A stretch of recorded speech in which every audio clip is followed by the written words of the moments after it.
So here's how you can block a specific website on the iPhone.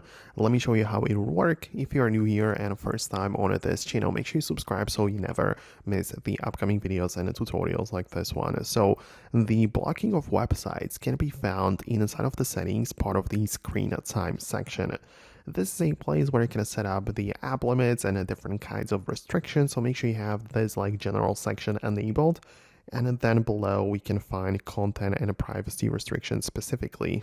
So again, enable that with a toggle at the top, and then part of the App Store, Media, Web, and Games, we can find the web content. And this is very likely the thing you are interested in because the unrestricted access doesn't do any change. But if you click on a limit websites, you can most definitely limit like one category of websites, but also add to the list a specific URL which you never want to allow, right? So you can click on a never allow at a website and paste the URL in here, right? So you would paste in something, I don't know, like example.com, right? Like that type of format, right? So it would probably be better to open it up through Safari, like look it up once, copy the URL exactly, and then paste it in here so you can be assured that you are blocking that particular website.